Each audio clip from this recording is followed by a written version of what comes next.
बताता हूँ कि ऐसी मान्यता है कि गंगा स्नान करने से इस जन्म और पूर्व जन्मों के पाप नष्ट हो जाते हैं। महाराज जी, इस जिज्ञासा का निदान। हाँ, इसमें कोई संशय नहीं। स्नान तो बहुत दूर की बात है।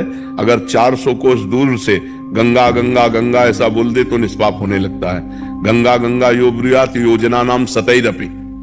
100 योजन का मतलब होता है 400 कोस। 400 कोस दूर से अगर गंगा गंगा गंगा उच्चारण करे तो उसके पाप नष्ट होने लगते हैं। तो गंगा पापम शशि तापम दैन्यम कल्पतरुष तथा। कल्पतरु गरीबी का नाश करता है, चंद्रमा ग्रीष्मता का नाश करके शीतलता देता है, गंगा पाप का नाश करके पुण्यमय बना देती है। ये तो पक्का बात है कि गंगा स्नान से पाप नष्ट होते हैं, पर पाप की प्रवृत्ति नहीं, इसीलिए लाभ नहीं मिल पाता। समझ पा रहे हो? गंगा स्नान से पाप नष्ट होते हैं पर पाप की प्रवृत्ति नहीं।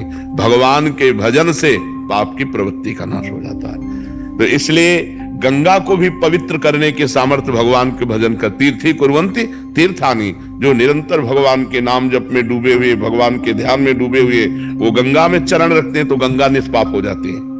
गंगा पाप हरण करने में परम समर्थ है, इसमें कोई संशय नहीं, पर पाप की प्रवृत्ति नहीं। पाप की प्रवृत्ति का नाश होगा अध्यात्म भजन के द्वारा। जब तक चित्त भगवान में नहीं जोड़ोगे तो गंगा नहा के आए और फिर पाप कर लिए तो लाभ क्या मिला? हाथी का स्नान। हाथी जैसे स्नान करके आया और सूंड में रज लिया, ऊपर डाल लिया, तो स्नान का मतलब क्या रहा? गंगा नहा के आया फिर पाप कर लिए, फिर गंगा नहाए फिर पाप कर लिए। तो वो बस वैसे ही है, स्नान किया और लौट गए धूल में, तो वो बस। तो पाप की प्रवृत्ति का नाश होना चाहिए, और वो नाश होता है भगवान के नाम जप करने से, भगवान की लीला कथा सुनने से, भगवान के भक्तों का संग करने से, भगवान की प्राप्ति की लालसा करने से। और जहां पाप की प्रवृत्ति नष्ट हुई तो आप जहां भी हो गंगा के समान पवित्र हो, गंगा के समान पवित्र करने वाले हो।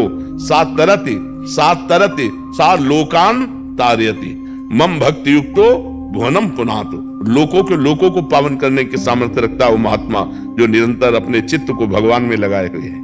जी।